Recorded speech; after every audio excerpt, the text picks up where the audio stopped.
Hi there. Welcome. It is good to have you with me and so glad to see you today.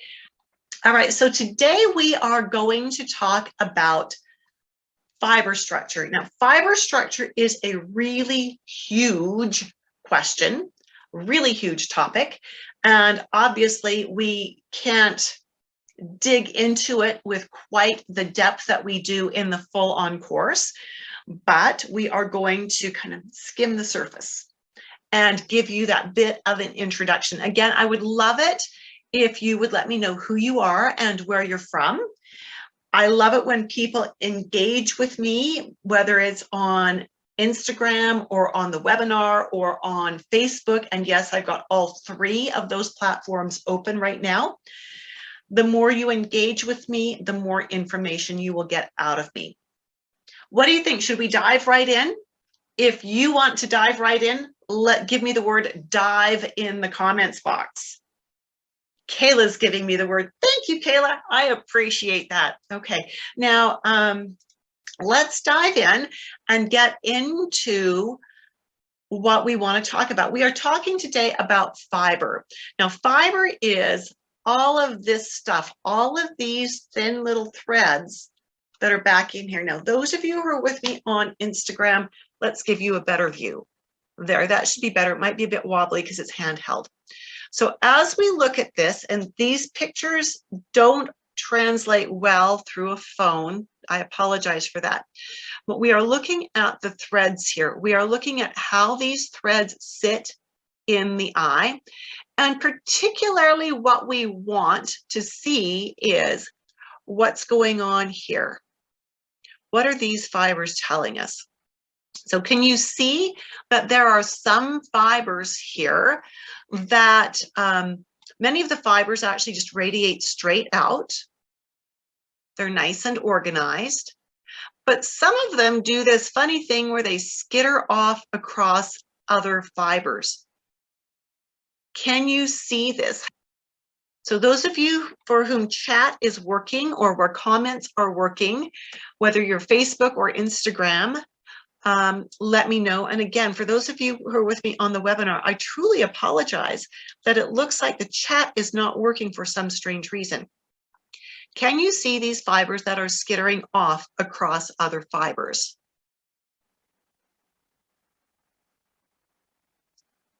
Again, for those of you on Instagram, a little harder to see as we are going through a couple of different things. Okay. And so, all righty, gotcha. Excellent, you can see these. Fabulous, I love that. Okay, so this is what we're focusing on today. When we see fibers that are doing this kind of thing, they're, depending on where they sit, they can mean many, many things. Now, we don't have time to dive into all of that today, but let's talk about it a little bit. When we have fibers that are well organized, it usually means that that part of the body is genetically more balanced, more robust, that it works a little bit better. For when we see these fibers coming off across, it means a few different things. Now, for those of you who are with me on the webinar live, I apologize. The chat box seems to not be working. I have quite a few people joining in on the Facebook group if they're with me on Facebook and commenting there. So whatever works for you, yeah, I apologize. I don't know what's up with the tech. When we see fibers coming off like this, these are called transversals. They are going transverse. They're going across other things. And when we see these fibers that are transversals, depending on exactly where they're placed and depending on how extensive they suggest areas of the body where there may be an increased risk of scar tissue or developing adhesions. Okay. And so they are not a guarantee of anything. They are a suggestion of an inherent predisposition. So we would never look at an eye and say, you have scar tissue in all these areas. We would start with asking if there's a history of developing excessive scar tissue, if there's a history of developing adhesions, and they might not know if they develop adhesions because they might not have had any health problems where that kind of investigation would have been conducted. All right, so when we see these, the obvious question is, do you develop scar tissue easily? So we're not talking about a normal healing. Like if you've had surgery and you've got the incision line and it's healed really well, just that thin little faint line, that's not a problem. Some people develop keloid tissue, for instance, where at the site of an incision, it goes lumpy and hard and their body creates excessive tissue. That's what we're talking about here. We're talking about scar tissue that is not healthy. So we want to ask those questions. Do you develop scar tissue? Or if you've ever had any kind of, for example, intestinal surgery, have you developed any adhesions? Adhesions in the intestinal tract are quite common in some people after surgery, after intestinal surgery. So when we know that someone has developed or does develop excessive scar tissue, this is the eye of a 4-year-old, then we want to be asking why. Why does this person develop excessive scar tissue? So here we have a transversal in a 4-year-old. Now remember, this is genetic. There's nothing wrong with this little girl. This was a little girl where that she's done to herself to unbalance her body so it would create excessive scar tissue. This is something her parents gave her, this predisposition towards scar tissue, adhesions, sluggishness, blockages in certain areas. And so this is, again, this would be a question to ask. If she's ever had surgery, did she develop the keloid tissue? If she's ever had a bad cut, did it develop keloid tissue? And if it does, if she does, then we want to find out why. We will want to be looking at her diet, her digestive processes. We'll want to be asking about family history. And there may be some things we can do to help her not develop excessive scar tissue. There may even be things that we can do that will help her to correct scar tissue that is developing incorrectly. Now, one of our challenges is when we're working with a true brown eye, we don't see any fiber structure, right? There's enough pigment sitting on top of the fiber that the fiber is masked. So as in many cases, so when we look at an eye like this, we see some structural challenges here of various kinds, but we don't see the ones that are talking about transversals and excessive scar tissue formation. Here is another hematogenic eye. Now, if you compare this one to the last one we just saw, you will notice that we have a lot more of these lacunae in this eye. It would be a reasonable assumption, because of the presence of all of these lacunae, to think that this person might have transversals behind this pigment somewhere. And so when I see a hematogenic iris that looks like this, I am going to ask, if it's appropriate, I will ask questions about scar tissue and adhesions. Right now, it might not be appropriate to ask that question. It might be our first appointment.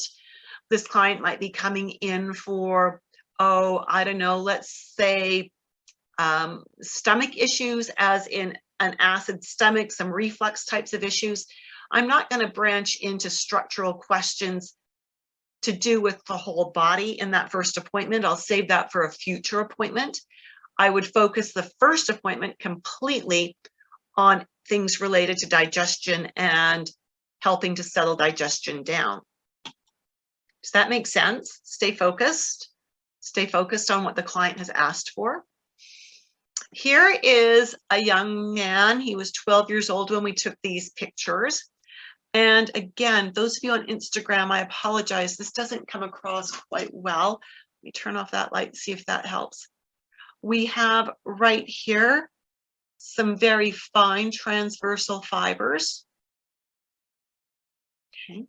And so again, we want to ask those questions about scarring. Now, depending on where these transversals are placed, it could give us information about bone as well. The usual interpretation here is typically when they're just single fibers coming off sideways like this, typically we are looking at someone where it's more of an adhesion scar tissue situation. Now, this is a young man who's very athletic, so the chance that he could end up with, you know, something broken that needs surgery is kind of real. And so we just want to keep an eye on how he heals if he has an injury. So when we have someone, and this is another really good example, we have lots of little bits of transversals down here. And so again, this is a case where we want to be general first. Is there a history of developing excessive scar tissue? Is there a history of keloid tissue? Is there a history of poor healing or of congestion? And so we start broad, and if they say yes, then we want to narrow it down using our iridology map to what part of the body are we talking about, right? And that will help us to understand how to support this. If this is focused in the bone zone, in what we call the osseous zone or zone 5, then we know we are likely going to have to support digestion, as well as the nutrients that aid in bone density and bone health. So when we see these transversals, we need to have a conversation with our client, right? We need to have an understanding of who they are and how they're put together. If I've got someone with an eye like this, where we have transversals, I know, for instance, then that this person, we've got more transversals down here, this person is prone to being over acid in their body, under acid in their digestion, and that we may be prone to some lymphatic stagnation. Now, maybe this person works out, 6 days a week, in which case I'm not concerned about lymphatic stagnation. We always need that conversation. And then I'm going to be, again, if their concern was joints or bones, I'm going to come down to these different transversals, and we're going to talk about their joints and their bones. And are they maybe prone to arthritis? Are they prone to keloid? Are they prone to scar tissue? And if they are, then we're going to figure out why. Why does this body hyperproduce collagen at the site of an injury? Kayla says, can tendency to scar or heal poorly present as myofascial adhesions, or is that a separate indication? Absolutely, it could present as myofascial adhesions. Absolutely. Right. And so if you saw some of these types of transversals in a person and they were prone to myofascial adhesions, that would totally connect, right?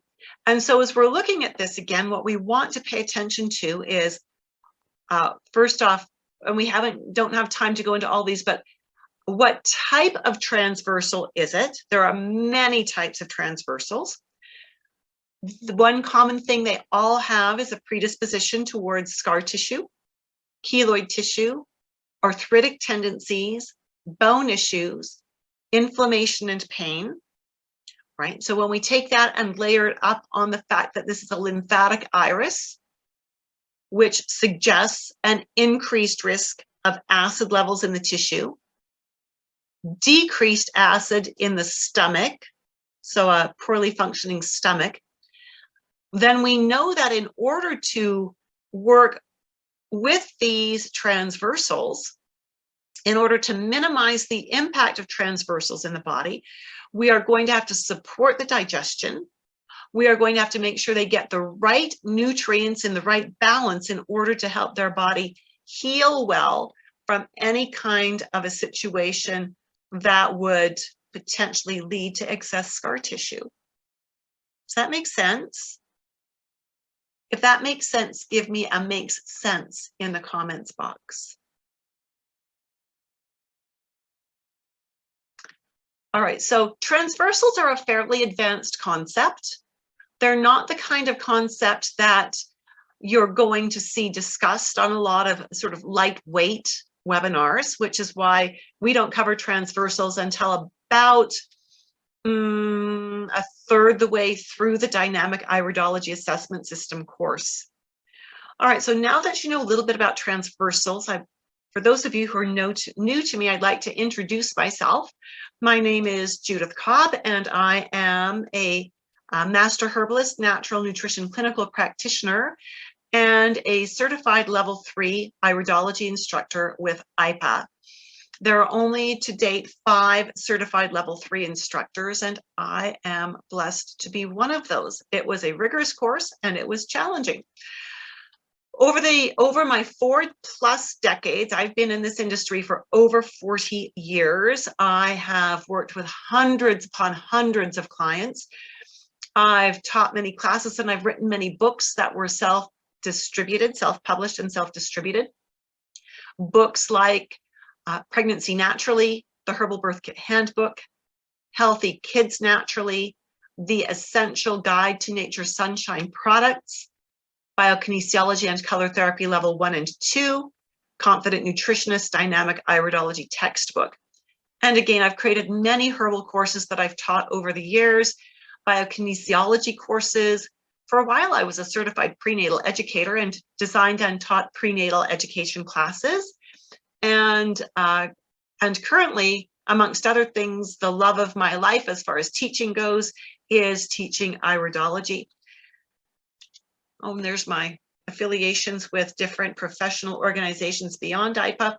When we are looking at fibers, and we've spent the last 15 to 20 minutes looking at fiber structure, what we want to be aware of is this is a cross section of an iris. So if you have an iris laid flat on the table and you cut it in half and pull half of it away, and we've got the pupil right here, so we're only looking at one side of one half. This is a schematic of what we would be looking at. And so when we're looking at fibers, we are looking at fibers that make up this layer called the stroma. The stroma. And these fibers are actually capillaries. All those fibers we looked at, let's just go back here a little bit. Each of these fibers, flip, there we go. Each of these fibers is actually a capillary or capillary, depending on where you live. And each of these capillaries is coated in collagen. That is why they appear white. They are coated in collagen, right? And so knowing that the fibers make up the bulk of this stroma, and that is exactly what we are looking at. Okay, so those fibers, or trabeculae as they are properly called, make up the stroma, and when they go skittering off across other fibers, they are called they're called transversals. We'll get that word right. They're called transversals. All righty, so there is your 30,000-foot overview of transversals. And of course, in the scope of the course, we go much deeper. The course is called the Dynamic Iridology Assessment System.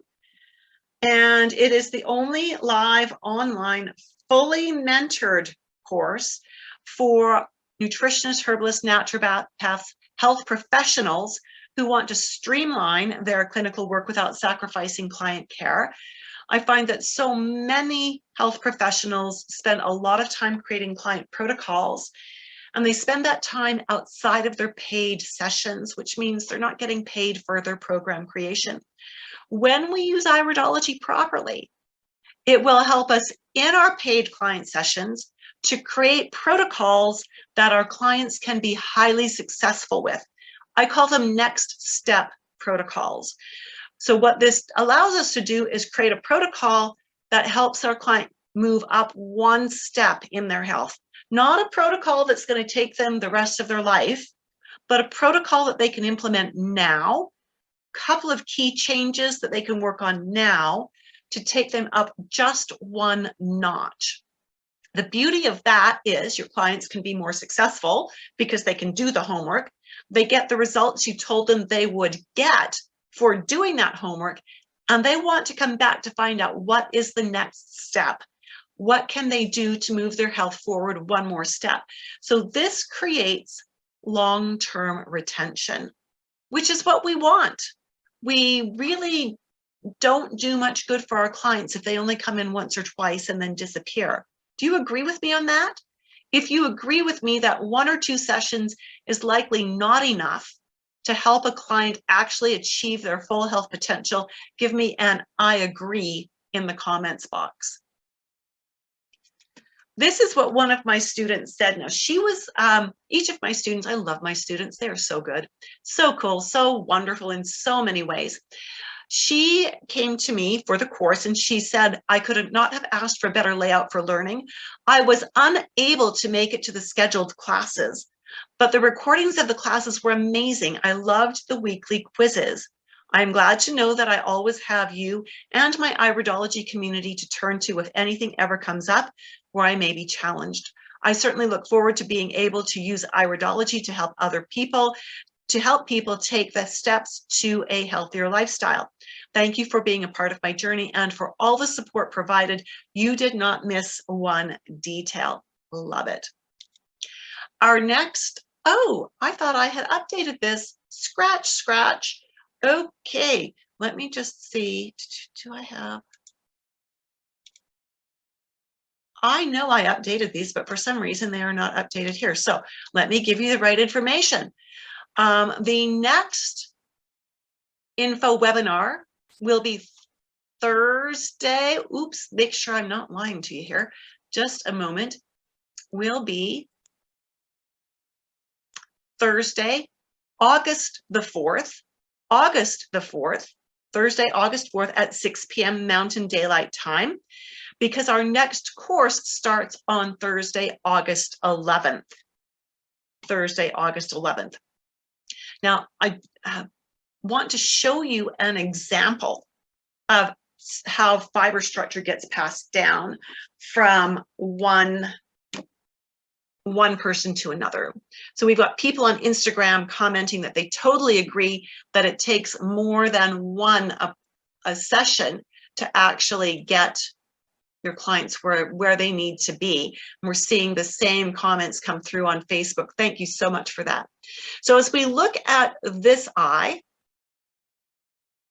we have some remarkable transversals here. Can you see these?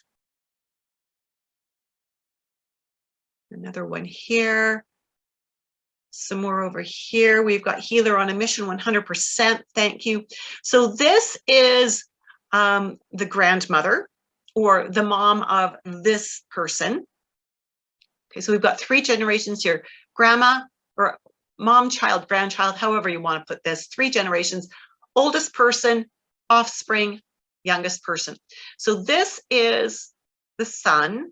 Notice how he's got a large transversal, actually a couple of them, in areas that are very similar to where his mother has them. Now they are a different type of transversal.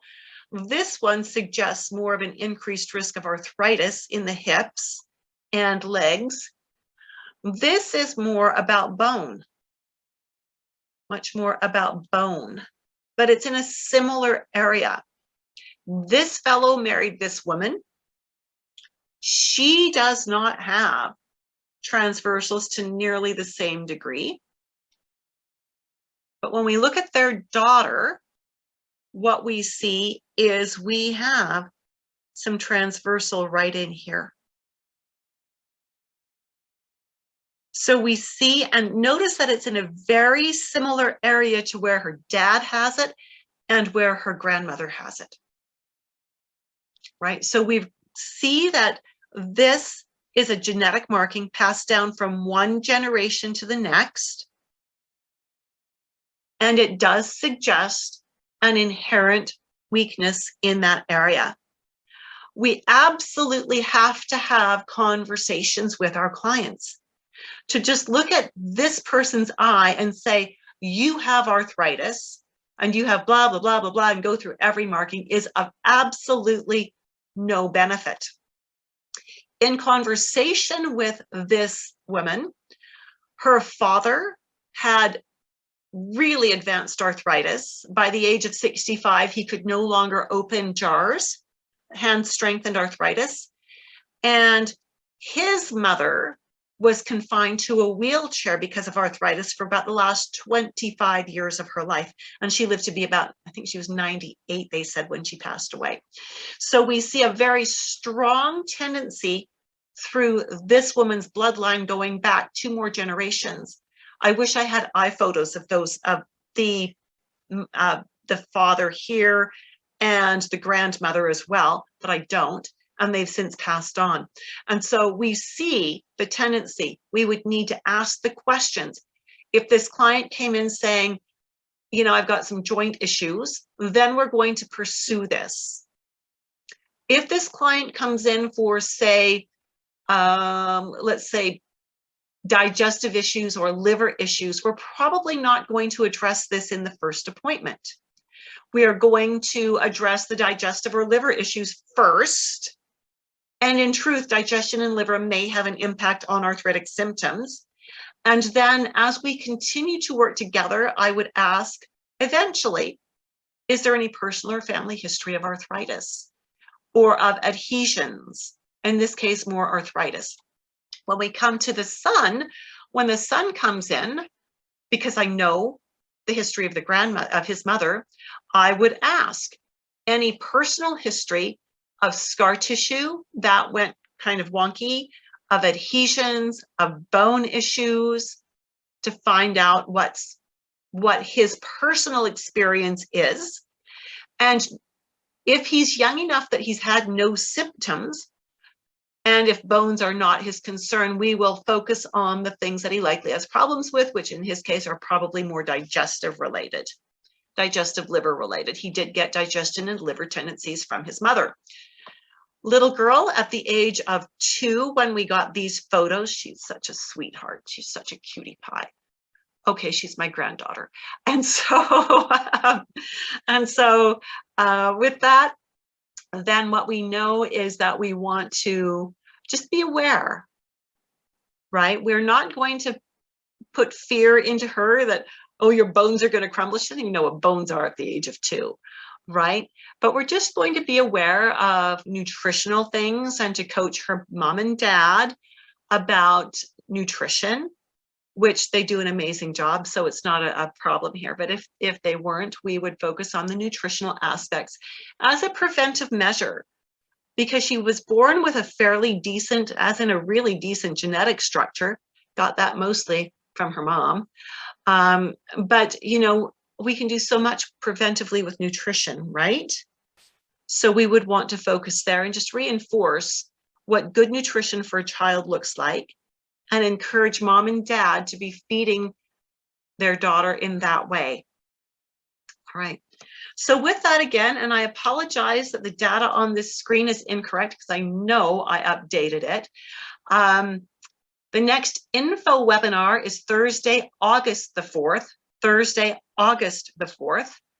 And our next full course start date is Thursday, August 11th.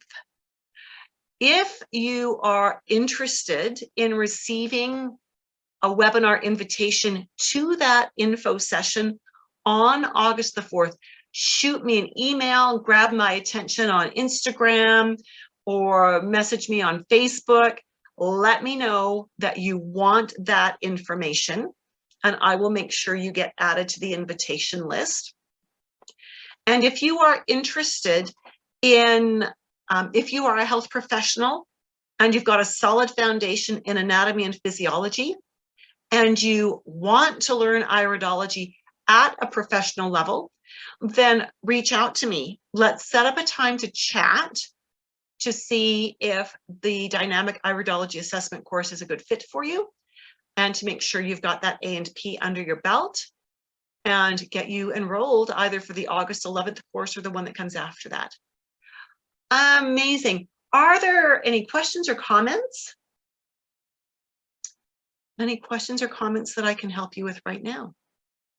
I love the interaction that we've had on Instagram and Facebook. And again, I apologize to those of you who were on the webinar that for some reason the chat wasn't working. That is so strange.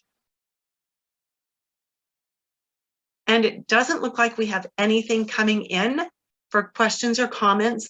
Again, if you would like the link for the August 4th webinar, or if you would like to chat with me privately on a Zoom call about the August 11th start date, just reach out to me and we'll set something up for you.